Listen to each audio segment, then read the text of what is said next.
Mike Weirden. Here. Linda Hansen. George Koziel. Here. Joe Bano. Here. Bob Bucaro. Here. Jennifer Rasmussen. Here. You have before you the August 2nd, 2018 meeting minutes. Chair will entertain a motion to approve. So moved. Second. Moved by George, seconded by Jennifer. Please call the roll. George Koziel. Yes. Joe Bano. Yes. Bob Bucaro. Yes. Jennifer Rasmussen. Yes. And Mike Weirden. Yes. The main item on the agenda tonight is Bucky's, case number 1806. Are the petitioners present? Please step up to the microphone.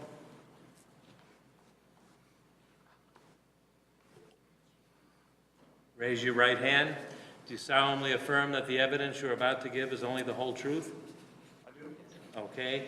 Do we have the mailings, the newspaper, and the picture of the sign? Yes, we do. Mark those exhibits A, B, and C.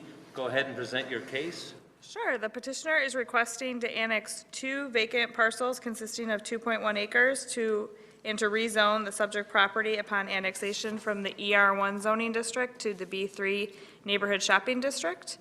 The petitioner is also requesting a preliminary site plan review for a proposed 5,500 square foot convenience store to accompany an automotive service station with 10 gas pumps. A 3,200 square foot car wash is also being proposed along the southern portion of the subject property. The preliminary site plan review will be discussed by the Plan Commission next week. The proposed convenience store will be oriented towards Route 59. It will consist primarily of CMU block. Since I wrote this memo, they have actually changed the block size from 8 by 8 to 8 by 4, so it will look more consistent with a brick look to it. They will still have stone veneer on the columns, and there will be metal canopies that would add architectural elements over all of the windows. The tallest portions of the building consist of 3 towers that will be 26 feet 8 inches in height, and the average height would be 21 feet 4 inches, meeting the zoning code requirement of 25 feet. The car wash will architecturally match the convenience store with the CMU block and will be 18 feet in height, also meeting the zoning code requirements. The petitioner has requested 1 curb cut along Route 59 for access to the automotive service station, which would be located directly across from Norwood Lane. The village approached the petitioner regarding the installation and associated cost of a proposed traffic signal at this location. The village staff discussed with the petitioner a 75-25 split with the cost, with the petitioner paying 75% of the share, and discussions will continue on this subject. As we all know, Route 59 is under the jurisdiction of IDOT, so we will be working with them in the future as well to discuss this future traffic signal. It has been Bartlett's policy when reviewing commercial site plans adjacent to one another that the number of curb cuts be minimized and a cross-access easement be utilized between the adjoining properties. This encourages the most optimum traffic movements and circulation patterns between commercial entities while providing safe access onto public roadways. The preliminary site plan as proposed does not include a cross-access easement. The site plan identifies 59 parking stalls, including 2 handicap stalls, which exceeds the zoning ordinance requirement of 39 parking stalls. They also meet the requirement for stacking for the car wash as well. The petitioner is proposing to install 2 8-foot tall retaining walls along with an 8-foot tall vinyl stone fence along the western property line. A 6-foot tall vinyl fence is proposed along a portion of the northern property line and is shown on the cross-section. The subject property is approximately 19 feet lower than the residentially zoned properties to the west. The petitioner is requesting a plat of consolidation once this is annexed, and then the petitioner is requesting 5 different variations. The first is a 1-foot reduction from the required 50-foot front yard for the gas pump canopy. The reduction in the front yard request is consistent with other variations granted for canopies along Route 59, and the front yard variations granted along 59 already. The second is a 6-foot reduction from the required 20-foot side yard for the car wash. The reduction in the required side yard setback for the car wash is consistent with another variation approved, Route 59, for the kinder care. The third is to eliminate the required foundation landscaping, area landscaping. This has only been approved once for Sonic, and that variation eliminated the east and west foundation landscaping to allow space for servers to deliver the food and orders to the park vehicles. The fourth is to reduce the perimeter landscaping on the east property line, which is the required number of large deciduous trees from 9 to 5, which is a type 2 landscape screening. We have also never granted this variation before in the village. Sonic was granted a variation in 2016 to eliminate the perimeter landscaping along Stearns, but 8 years after it was, 8 years after it was originally approved with the required landscaping, but this was a result of the right-of-way taking for the Stearns Road intersection improvements. And the last variation is to eliminate the required trees in 4 of the 6 parking islands. This request to eliminate the trees has never been granted by the village either. Ashton Gardens was granted a variation to allow 1 tree per double island rather than the required 2 trees, but never to eliminate the trees altogether. They are requesting a couple special uses to allow for the gas station and the car wash. The petitioner has designed the car wash to have a drier portion of the tunnel washed furthest away from the residential uses to the west. There will be 4 vacuums on the north of the car wash, and the retaining walls and proposed 8-foot-tall fence along the west side of the subject property should serve as a sound barrier to minimize any noise emitted from the car wash and vacuums. Internal vehicular circulation for the car wash would primarily consist of a counterclockwise pattern with all vehicles queuing behind the convenience store and entering the car wash along the west side. Vehicles will travel through the car wash and exit the building from the east, and they would either exit the site onto Route 59 or proceed to the gas pumps or the convenience store. Petitioner is also requesting a special use to allow outdoor sales and storage, including propane and seasonal items. These areas are located in front on the east side of the convenience store. The petitioner is requesting a special use for packaged liquor sales, including beer, wine, and liquor. These areas are This would be the first service or gas station permitted to sell packaged liquor in the village. Underground stormwater will be located below the southern parking lot between the convenience store and the car wash, and the preliminary engineering plans are being reviewed by the village engineer. And final engineering including stormwater calculations, will be required during the final site plan review process. A traffic study was prepared by Quig Engineering and was reviewed by our traffic consultant, the Quig Engineering traffic review states that a traffic signal is warranted at the intersection of 59 and Norwood Lane, and our traffic consultant concurs with that study as well. And the future land use plan does identify this area for commercial uses. Wow. That is the end of my presentation. And as I recall, the traffic signal part is not perceived to be a hard thing, right? I mean, IDOT has given kind of preliminary, I don't know, if it's not approval, but they kind of agreed that it was needed, right? They're not fighting it. Why don't we let the petitioner can address that issue a little bit more, and then we'll discuss that, Okay. if you'd like. The petitioner does have a short presentation they would like to give as well. Okay. Why don't we go ahead and hear your presentation? All right, you're all set. For the record, our traffic consultant, did you say that Angela is here tonight? Okay, and Lynn Means is here tonight to answer any traffic questions as well, so. Good evening. I'm Richard McMahon. I'm with Buchanan Energy, or Bucks Inc. is a development arm of Buchanan Energy. Thank you very much for making time to allow us to present to you folks what our plans are for this. It's been over 3 years that we've been working on this. To do this, we had to negotiate with all the residential owners, actually all the owners of the subdivision across the street, because there are residential restrictions on these 2 lots. This subdivision was platted in 1967, and the market is pretty well voted for the fact that they're not very good residential lots as 59 has grown over the years. So we have contracts with every one of the residential landowners to buy the restrictions release on the property if this all should go through. As Angela so very aptly told you, we're petitioning to annex into the property, into the community. So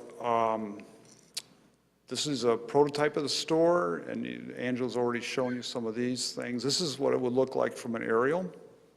I want to point out that you can see the walls in the back because we're actually bringing the ground down. We have to remove a lot of soil to bring it down to street level. And then this is the nighttime, what it would look like. You'll see that there is no light trespass off the sites. LEDs have done have come a long ways nowadays. You no longer have those pearls of light underneath the canopies. When you had the halogen lights hanging under the canopies, these are all flat with the deck and highly directional. This is Angela had showed you a little bit before. Is kind of, we didn't know she would have this in here, is an indication of how we are, the street level is on the right-hand side of the drawing, and you can see that we've had to carve on into the ground, and then it goes back up to its original level behind the store, and it's retained by two 8-foot masonry walls, on which top of that there'll be a fence, an 8-foot fence. The gray all the way over to the left is a depiction of the Walsh's house and how the visuals would be if you were standing in their dining room or kitchen looking out, and it's designed so you can't see the building. This is the landscape plan. I'd be more than happy later on to go back and discuss and answer any questions you might have about it. Because of the carving into the hill and having to build the walls, that required us to make quite a few different adjustments to our design.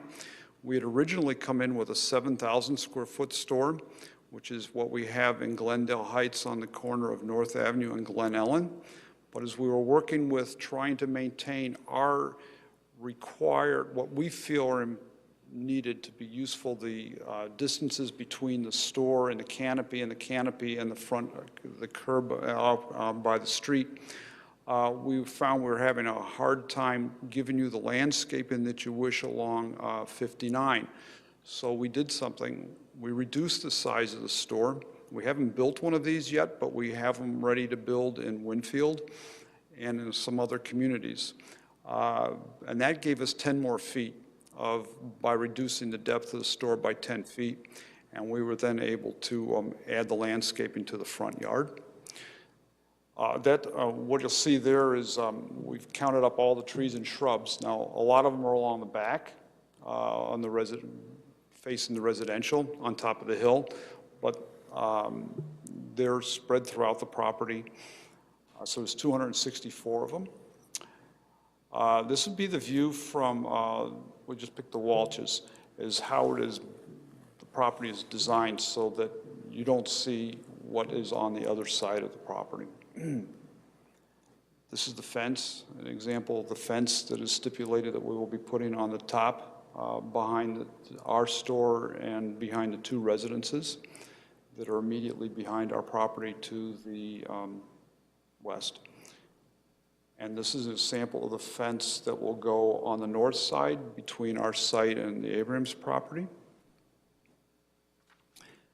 Now, variation A in Angela's presentation is a 1-foot reduction from the 50-foot front yard canopy setback. And we're showing that there in the red. You can see it, instead of 50 feet, we're 49 feet. I don't think there's going to be much in the way of issues on that. Variation B is a 6-foot reduction on the 20-foot side yard setback for the car wash. And you can see that there, it's measured as 14 feet right there in the red at the west end of the car wash. And of course, that's the parking lot for the restaurant next door.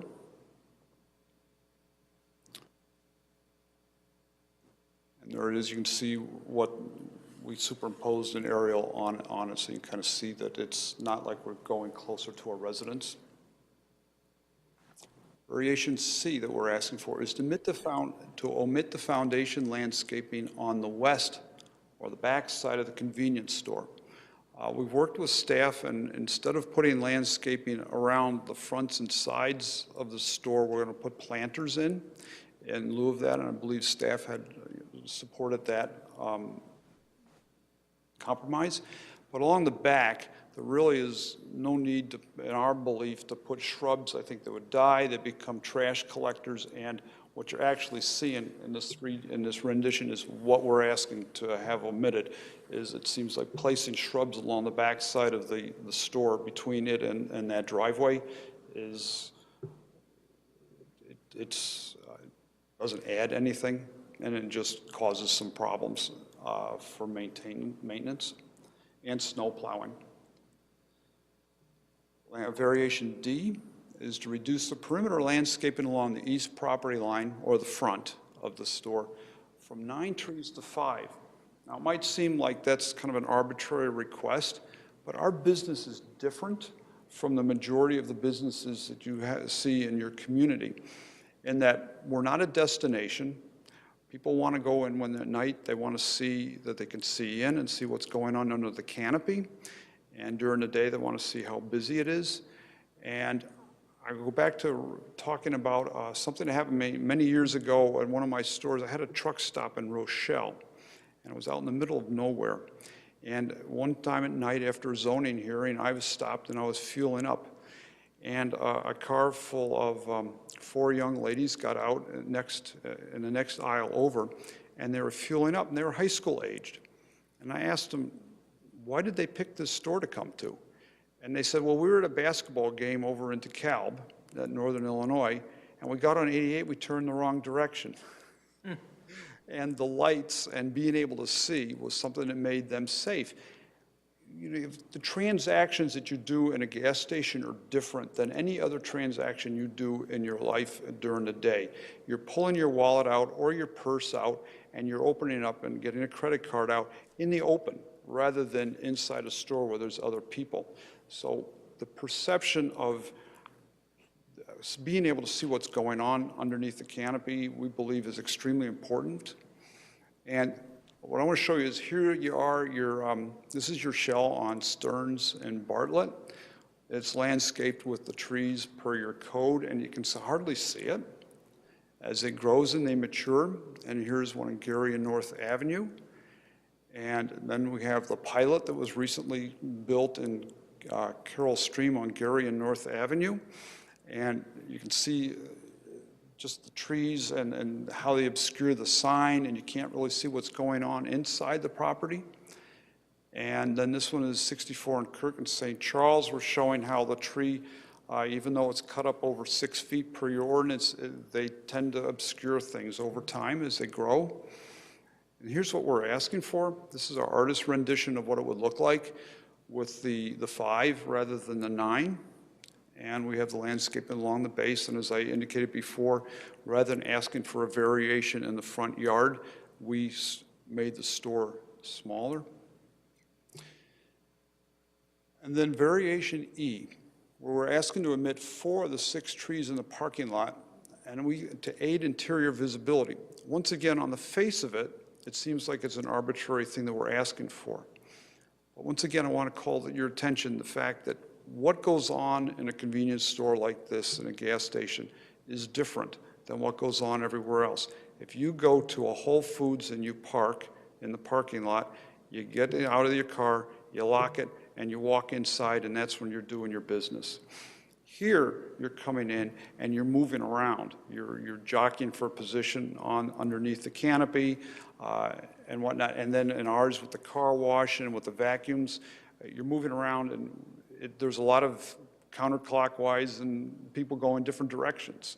And we're asking for relief from having to plant a tree on the 4 islands that you'll see the arrows on.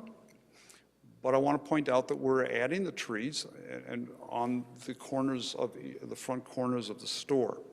So it wasn't like we're saying we don't want to put any on it. We feel, for instance, that on the back side of the store, as you're turning to go around to get in line for the car wash, having those, not having trees, but having shrubbery and there's a considerable amount of shrubbery on those islands instead, is just conducive to the fact that this is a vehicle-driven business. You're moving around, driving, trying to see what's going on. So and then the one down at the front end of the car wash, to put a tree there, we feel was kind of almost like violating what some communities call a visual triangle, where you have intersections. There's a lot of activity going on right there. And, you know, as a tree, when it goes in for the first 5 years, they look good. You know, from our standpoint, they're small and whatever, but over time, as I showed you in those other pictures, they become mature and they start blocking and they change the visuals. And we feel the safety of the property. This is, we just picked, you know, and why I was talking about the Whole Foods, this is an area down 75th and Lamont and Woodridge. The property's slightly bigger than ours, what we've outlined in red, and those are just deserts, or they're oceans of asphalt. And you can see why the ordinances were created, that every 10 parking spaces or 20 parking spaces in a parking lot, there should be an island with trees, because no one really wants what was built down there in the 70s and 80s, where you have, you know, 7 acres of uninterrupted concrete. So we feel that while that was appropriate, and that's the motivation behind having the trees on the islands, in our instance, because our business is different, we're asking for a variation from your ordinance. And I'll be more than happy to answer any questions to the best of my ability. Thank you. Richard, could you address the question asked by the chairman regarding the traffic signal? Oh, in your discussion, since you have more than discussed happy. it with IDOT? Yes. When we approached Bartlett, we knew from our studies and our experience that we could build the store and operate it without a traffic signal. Just because of how we know the traffic, and we call it an interior location, but in effect it had its own driveway. But we visited and we listened to the staff at Bartlett, and there's been always a lot of people across the street that would like to have a traffic signal on Norwood. And, you know, before they get this intersection fixed up over here, this traffic stacks up at the light going south on 59 at 5 o'clock past this property and on out beyond. It's tough. And I know it because I've been driving up 59 since 1987 when I moved into the area, and that mobile across the street is ours, so we're pretty in tune to what's going on. So when Bartlett said, well, we'd like to have a light, we started talking. And we've preliminarily agreed to split the cost of the light, and I think about 2 years ago, maybe 3, the community had done some estimates on the cost to install a traffic signal, and I believe it comes out to approximately $600,000. We're going to get into the granular parts of that with the village, because some of that $600,000 are things that we're going to be doing with the street anyhow as to what's what. But we have no problem with agreeing to pay 75% of the traffic signals installation as part of this as a community amenity, should we be approved. When we went, I have a traffic engineer that I've used for years that understands the C-store business. And I used his firm and him to do the original traffic studies to try and justify IDOT allowing a warrant to be issued for a traffic signal there. They don't care if you come in with a bag of $600,000 and plop it down in front of them and say, we want a traffic signal. I said, okay, show us that it's needed, because they don't want a lot of traffic signals on roads, especially like 59. It's designated as it is, I think, freeway, but their interest is to control the number of signals so traffic moves freely. Our engineer, or our traffic engineer, presented a study, and IDOT said it doesn't hold water for a signal. And there's 7 possible warrants, if I remember correctly, and they shot down the 2 or 3 that this traffic consultant was trying to use to justify putting a signal there. So I went back to Plan B, and there's a traffic engineering firm in Springfield across the street from IDOT's headquarters, and they hire people that retire out of IDOT. And I have dealt with these folks before. I've used them on some very difficult ones, such as the store that we built just recently and opened in Addison on the corner of 53 and Lake Street. What District 1 IDOT was going to give me and what I wanted were two completely different things. And with these folks down in Springfield, we were able to get what we felt was access onto the site that was a good compromise between business people and safety.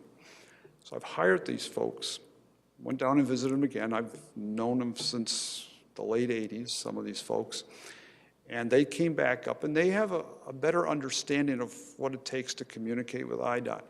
It's called Quig Engineering, and Quig Engineering rewrote it all up and did a whole new study and hired people to put out the cameras that need to count the traffic and everything. They knew how to put this together. And they went and presented and said that they feel that the signal is justified on the basis of 2 warrants. IDOT threw 1 warrant out. They don't believe that one. And that has something to do with platooning of traffic. And I'm not an expert on it. But the other one, based on the traffic counts and the movements at the intersection, IDOT scratched their head and they said, okay, we'll listen. And they came back with a couple things that they wanted added to or addressed. So we resubmitted. Quig resubmitted again about 6 weeks ago. And a week ago, I asked Quig to find out where this study was, and it is in process. And they recited the fact that there's the holidays and whatnot. And, you know, IDOT will look at it, and I think they will give us an answer. If not before the end of the year, then probably at the beginning of January. And we're hopeful because they kind of made noises in their rejection that indicated that if we did certain things, that the rejection would change into a positive. So we worked really hard on that. We don't feel we needed it to be successful. It's an expensive thing to do, but as we want to join the community, we thought that this would be the right thing to do, and it will certainly add to, I think, the livability of the folks across the street that use Norwood and Brewster Creek Shopping Center. Yes, because a left-hand turn is very hard, quite often. Thank you for addressing that. Another comment, when you were talking about removing trees from some of the islands, you said something about some shrubbery to replace that? There will be there'll be low shrubbery there, yes. Okay, It's on the track. So again, it's not just going to be asphalt and cement? Oh, no. It will have landscaping, and do you want to? Yeah. I'll let you take it and run with it. Matt's on my staff, and he can answer some of those questions better because he paid more attention to it recently than I have.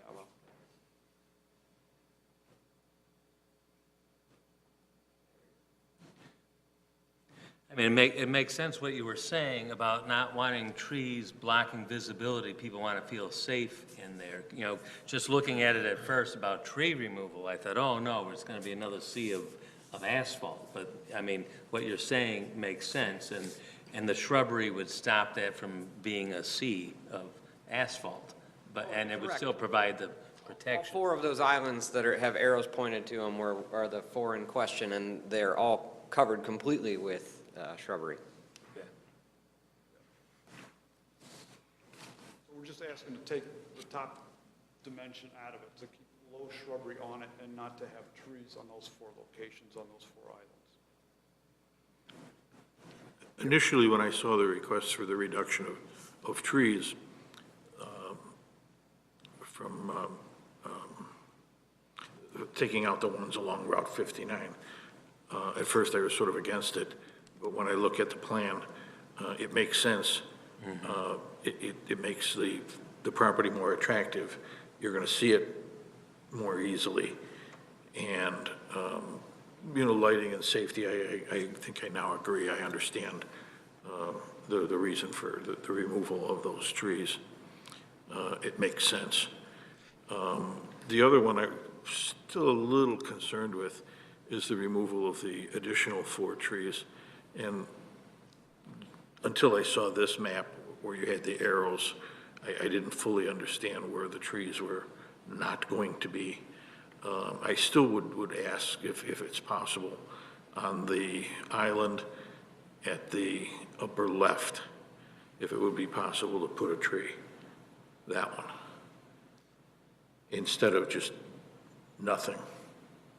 I prefer to keep it with shrubbery because that's right where the sale area is for the, person stopping there, lowering their window, and that's right there where they're entering their codes or putting their money into the machine, sir. For the gate then to go up and allow them admission. We appreciate the clarification. That's a good thing that comes out in the hearings, because I was the same way. I thought, oh, no, cutting the trees, because we have a more favorable ordinance towards keeping the beauty there. If I could just state for the record, the landscape ordinance requires shrubs and trees on every island. So shrubs are part of the requirement as well. And we're certainly putting the shrubbery in. Is this a similar landscape design at your other facilities? As far as no trees, only shrubs? This one is landscaped more along the front than some of our newer facilities that we're putting in. So we actually have more here as far as on the islands. Some of our stores don't even have islands, for instance, at the end of the parking arrays, such as, if I remember correctly, Glendale Heights? Addison doesn't. Addison, okay, where we just have parking arrays that go all the way across the front of the store and don't have the islands. So this one is an upscale landscaping compared to what we're putting in other stores. But without the trees. We still prefer not to have the trees, but and this one, we have them on the front. And we'll have planters also. To some extent, it's more prudent not to have quite so much along Route 59, because someday they probably will widen that further. I remember years ago when Home Depot went in, they talked about the state didn't have enough right-of-way, and they had approached IDOT, and IDOT was trying to get them to even leave more room for someday when it would be 6 lanes. And they said, we'll work with you and give you your 4 lanes. You're going to have to take us to court for the 6 lanes. And that was years ago. And as you see things progressing, you can vision the need for 6 lanes at some point. And unfortunately, a lot of landscaping gets taken out and never gets replaced when they have a project like that. And so I like to see the idea of just, a little bit here, but sprucing up the interior where we're not going to lose it when 59 gets widened, because let's face it, I mean, look what they're doing at Stearns and 59 right now. I mean, this is what should have been done years ago. I have to make a couple of comments about landscaping also. You just went by one of my comments. The rear of the building, where it's the cars, the stacking lane. Boy, that really makes sense to not put vegetation along the building. It just becomes a maintenance headache. And in reality, who's going to be back there except the people that are passing through in their vehicle for a short period of time? That one's a good idea. Where they'd be throwing cigarettes and gum wrappers as they're in. And salt from the snow removal and it's things just, like that. You're right, they would catch a lot of candy bar wrappers and who knows what else, maybe. It's a problematic area by putting in shrubbery. It just catches all kinds of stuff. And another comment on the shrubbery on the west side of the fence. I thought that was kind of unique. I don't remember seeing something like that in anything else that we've done. And in all honesty, from a homeowner's point of view, west of that, I like it. So that's a good idea. And that's the part where it's a much higher elevation, right? Yes, sir. Can you go to the show for one? Walter's view.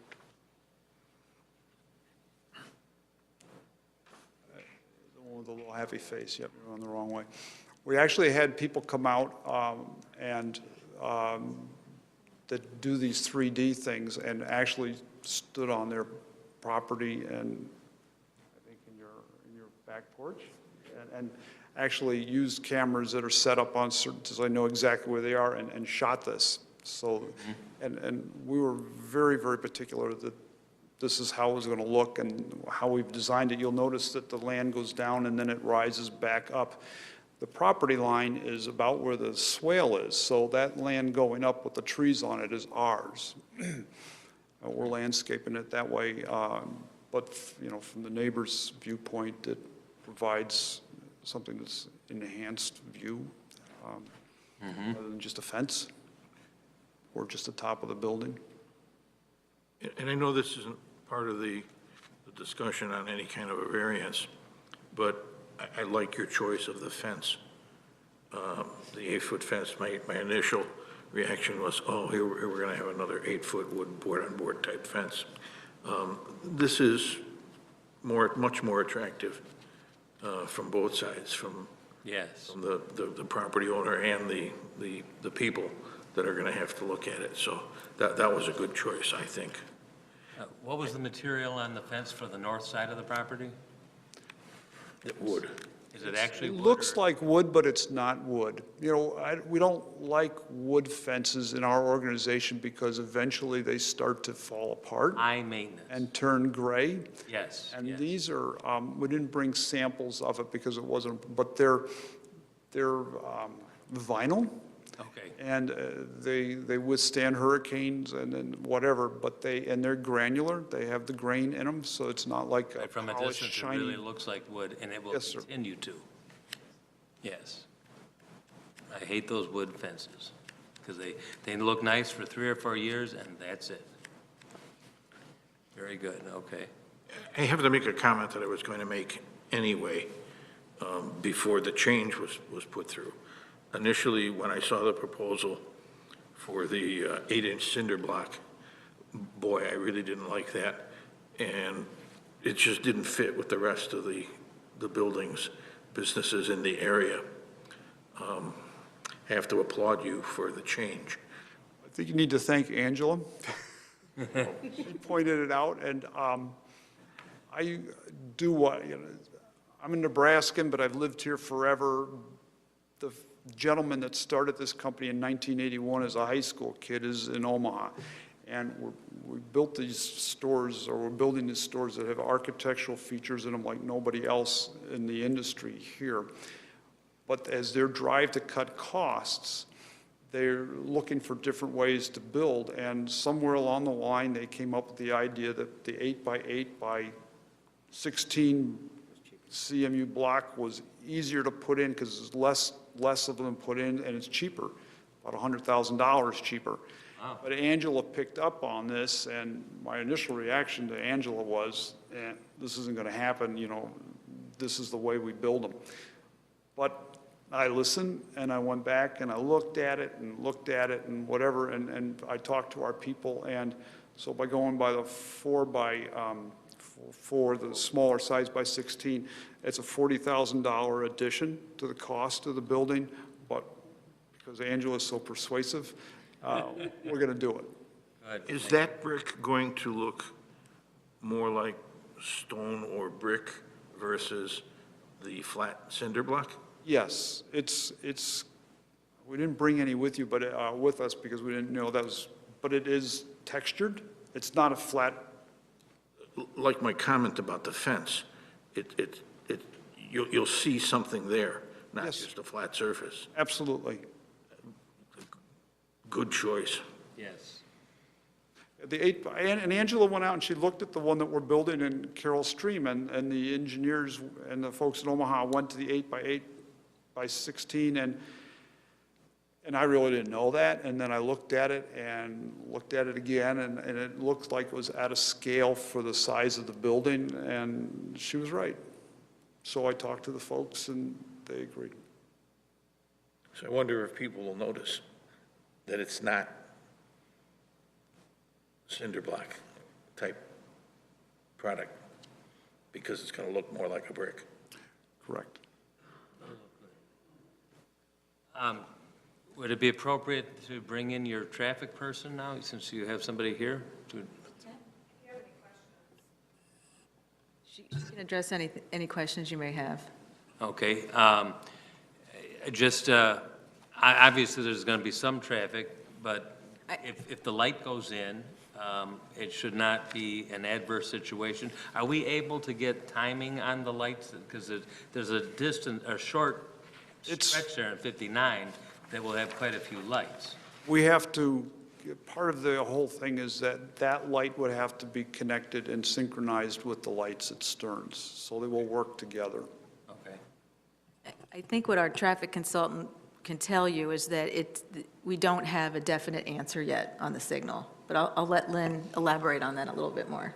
Okay.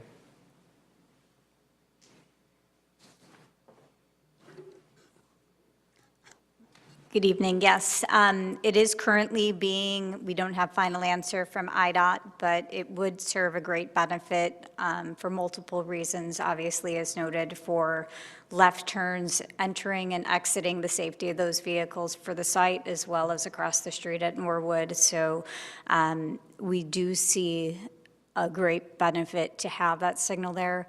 It also serves, as noted, for the progression along 59. It's adequate distance, which IDOT would permit an addition of a new traffic signal. IDOT does have spacing and stringent requirements along their strategic regional arterial routes, such as Illinois 59, that they don't want to put signals in that are less than 1,000 feet spacing. Ideally, it's a quarter mile or more, and I think they're pretty close to that distance. It would be a similar distance to the signal that's to the south at Apple Valley Drive and the Home Depot. So you would expect a similar type progression of the signal from Stearns and that intersection. And as noted, the timings would be to get progression along Illinois Route 59, so they are going to get most of the green time and most of the progression along the corridor, but you would still get adequate time to get vehicles to turn in and out of the site, as well as across the street. Okay. Thank you. Any questions from? How confident are you that IDOT's going to give the final approval to put this traffic signal in? If you had to put a number on it. Do we have a coin? Can we flip it? From my 75? initial feedback and even meetings before that we had with IDOT, they weren't adverse, typically based on, as I mentioned, some of the spacing requirements. Often when they put in a new signal, like the first study, as was mentioned by the petitioner, looked at just the traffic volumes on Norwood Lane, the existing traffic volumes coming in and out, and those volumes did not satisfy the warrant of a signal. This site's traffic generates enough traffic over the course of a day, over 8 hours each hour. The exiting traffic is high enough to warrant a traffic signal. And so we would have some pretty high confidence that based on that information that a signal would be installed, because that's something that they do look for. Often with IDOT, they're somewhat hesitant to install a signal based on the future, just because you can have a tenant that comes in and out that may be a high traffic generator per se, and then they may leave. With a development like this is a use that is strong and consistent and would also be a long-lasting generator of traffic there. So they would hate to put in a signal only for it to come out, where they would have such confidence that this use would remain and continue to warrant a traffic signal at that location. It seems like the idea of the traffic signal for you is a good idea. It's also a great idea for the people on the east side of the street. Boy, are they getting a beautiful gift. It would be nice to have more than just right in, right out patrons coming in. You need some left in, left out also. The secret of our business and why we didn't need the traffic signal to make it work, and why this is something that we're doing as an amenity for the community, is you got to keep in mind that we're in DuPage County in this site, and the folks coming down our side of the street coming out of Cook County, where the taxes are higher on cigarettes and the motor fuel most especially, it's our experiences when you're on the tax advantage side of the county line, you get a lot more capture of the traffic because people are aware of that. And so it would work for us without having people making left-hand turns that are going north on this location, whereas it wouldn't in others because of that what do I want to call it, tax jurisdiction change.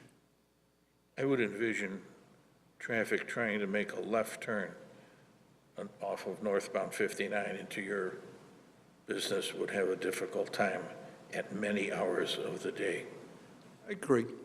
But there was enough going south on 59 for it to work. But, you know, we want to be in the community. We're already there on the corner with the small station, and we may, you know, we'll decide what we're going to do with that after this one's up and going.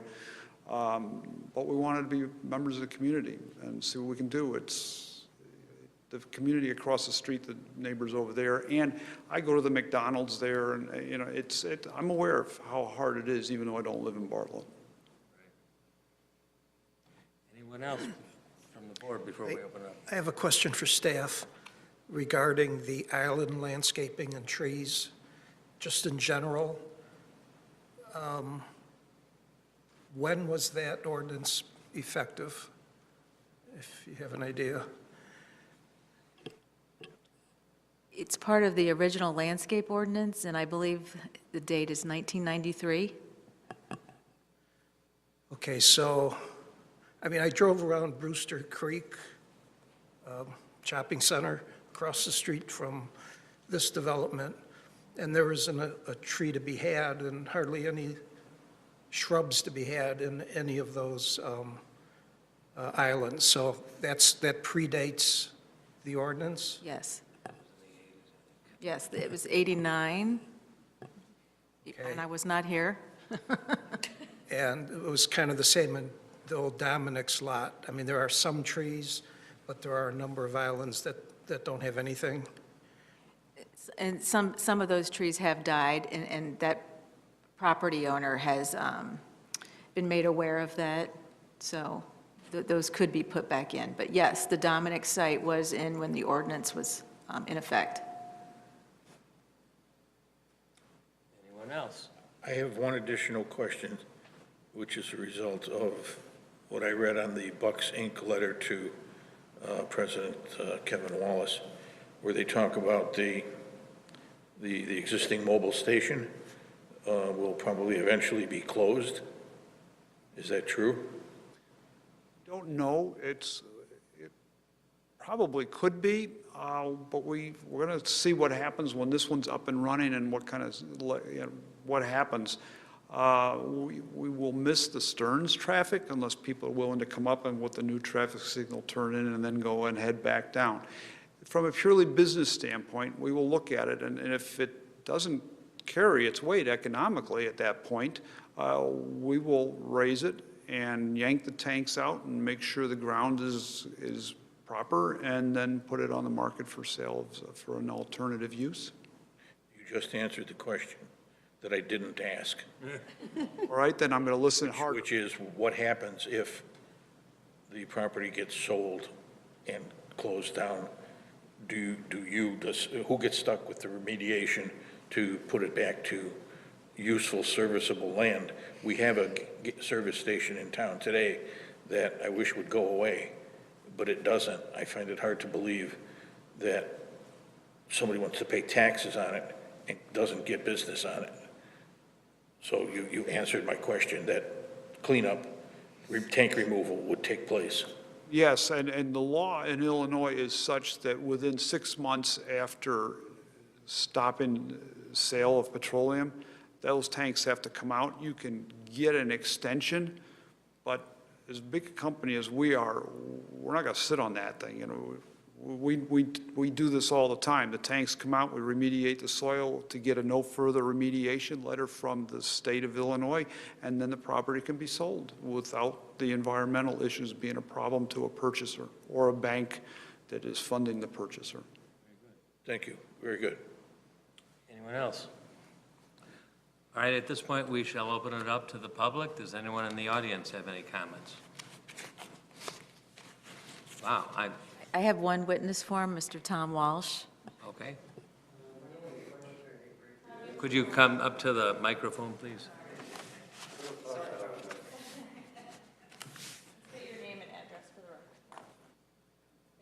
Tom Walsh, 7N271 Sayre Road, directly behind said gas station.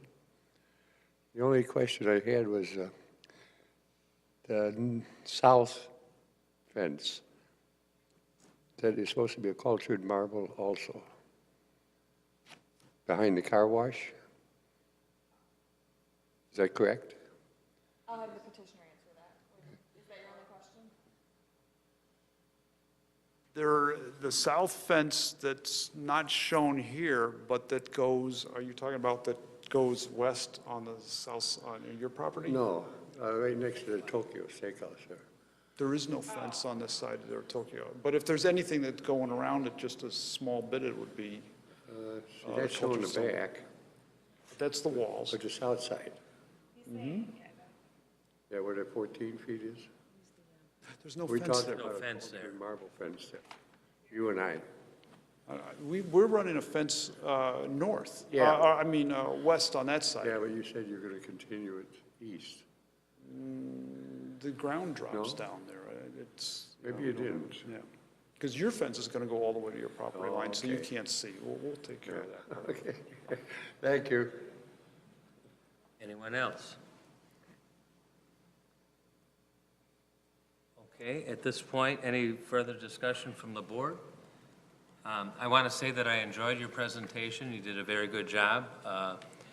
It looks like a real well-planned operation, and I would hope that things would be a success. Any discussion or motions from the board? I would make a motion to pass along to the village board a positive recommendation for Bucky's with all variations approved for item number 18-6. Second. Who was it? Either one. Joe? Okay. Moved by George, seconded by Joe. Any further discussion? At this point, we shall close the public hearing portion. Please call the roll. Joe Bano, Yes. Bob Bucaro, Yes. Jennifer Rasmussen, Yes. George Koziel, Yes. and Mike Werden. Yes. Okay, we shall pass on a positive unanimous decision to the village board. Stay in touch with Angela, I guess, to find out when it appears on their agenda. Thank you very much. Old business, new business. Good luck. I think you received your small tokens of our appreciation on the dais tonight. Thank you for your service, and if you hit a major milestone, you got a little extra something in your bag, but again, thank you so much for serving. We appreciate it. Next April will be 40 years for me. Wow. So I don't get That's the a milestone milestone. yet. I started in diapers. And I think we're done. Okay. Any motions to adjourn? So moved. Moved by Jennifer, Second. second by Bob this time. All in favor? Aye. Aye. Opposed? Okay, that's it.